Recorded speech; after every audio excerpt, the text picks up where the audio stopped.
Hi, my name is Tony Kovatch, and I'm the artist in residence here at Liberty Bellows in Philadelphia.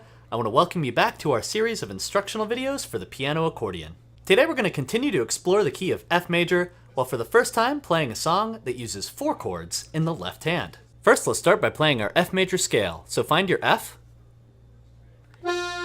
Remember, we're going to shift after the 4th note.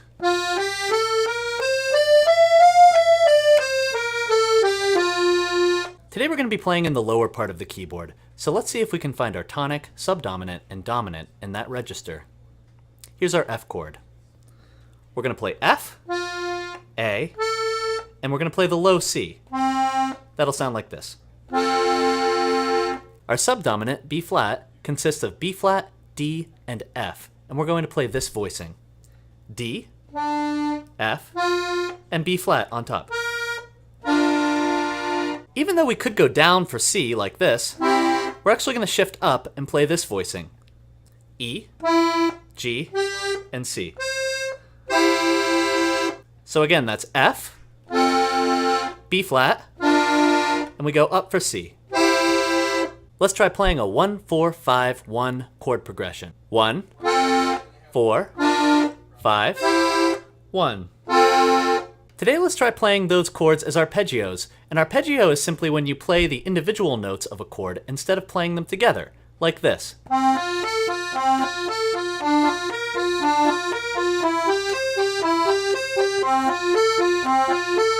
All I'm doing is breaking up the chord. Let's see what it sounds like if we add the left hand as well.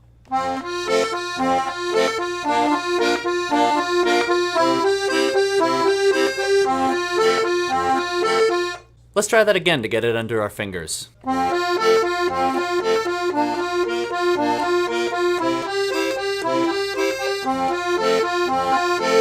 Like I said earlier, our song today is going to use 4 different chords, which means that we're going to have to leave our comfort zone a little bit. Since the 3 most common chords, 1, 4, and 5, are centered around the tonic row, this means that our new chord will force us to venture further away from the tonic in our left hand. That chord is going to be our old friend G major, which was a common chord in the keys of C and G major. Now that we're playing in the key of F, it's a little bit of a leap. Here's F, and here's G. G is called the 2 chord in the key of F because it is built on the 2nd note of the scale. The most common place for a 2 chord to lead is the 5 chord, and our song of the day is no exception. So let's practice that chord progression. Try playing 1, 2, 5, and 1. That's F, G, C, F. Let's try that alternating between the bass notes and the chord.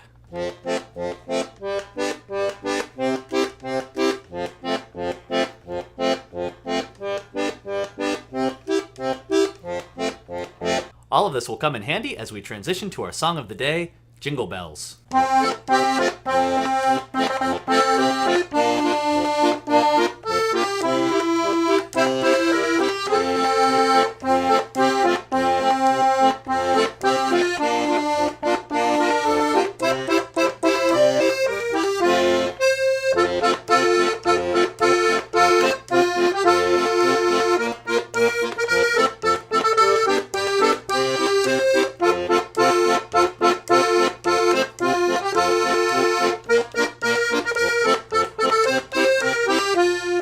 This song is split into 2 sections, called the verse and the refrain. The verse, which we're going to begin with today, is the section that begins with the lyrics, "Dashing through the snow."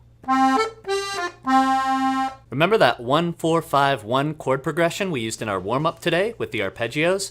The entire verse simply highlights that chord progression. The first phrase of the song highlights the chord F, and then at the very end, we're going to land on a D, which is one of the notes of the B flat chord.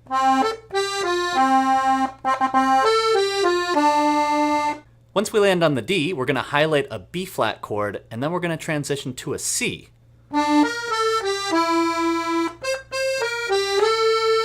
Hear that as again. Like many of the songs we've learned so far, the 3rd phrase is identical to the 1st phrase. The 4th phrase starts by highlighting a B flat chord and then transitions to highlighting a C chord, finally ending on an F.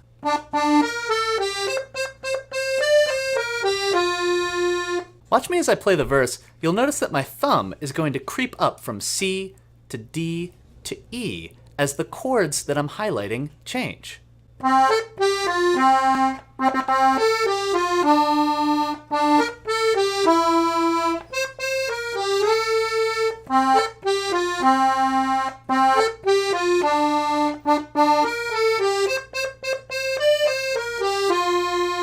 A really fun way to add harmony to the verse is to simply add in that thumb as a harmony note.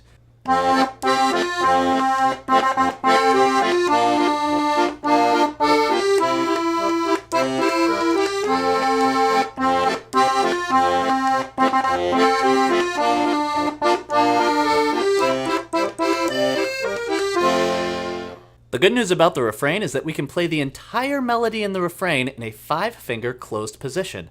If you put your thumb on F, put your second finger on G, third finger on A, fourth finger on B flat, and your pinky on C. During the first phrase of the refrain, we're going to play F and A together, just like this. The second phrase starts with our fourth finger on B flat.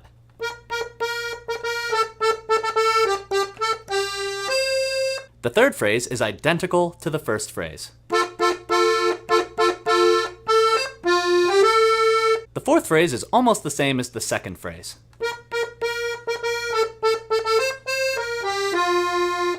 So the whole refrain will look like this.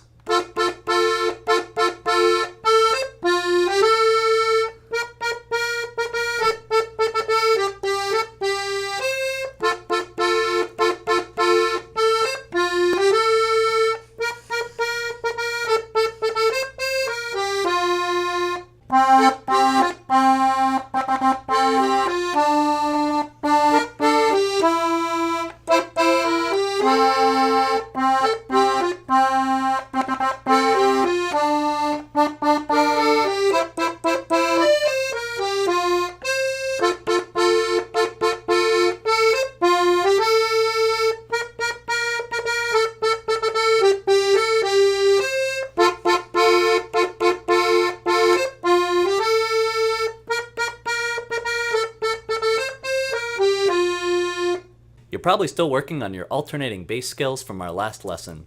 Today, whenever we're holding a chord for more than a few seconds, feel free to try adding in an alternating bass line. Otherwise, it doesn't make sense to play alternating bass if we're only playing a chord for a few seconds. In the left hand, the verse is going to follow a 1, 4, 5, 1 pattern, just like in our warm-up. We're going to hold the F for several measures, and then we're going to switch to our B flat, just like this. Now the B flat, to C, to F.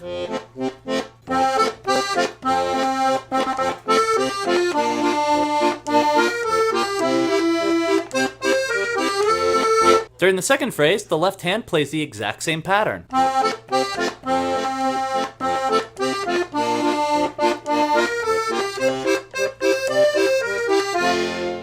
During the first part of the refrain, we're going to hang on the F chord, like this. During the next phrase, the chords change very frequently, so it doesn't make sense to do alternating bass. You're going to go 4, 1, 2 chord, 5. That's B flat, F, G, C.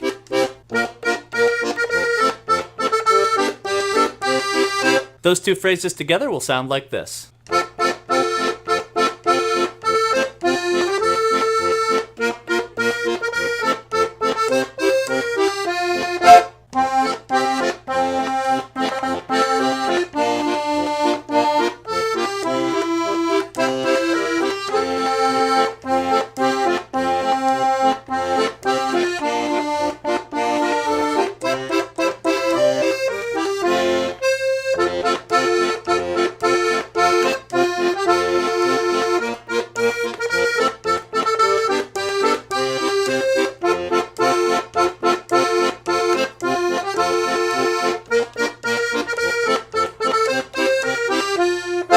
Stay tuned for our next lesson, where we talk about strategies for harmonizing any melody using a tonic, subdominant, and dominant chord.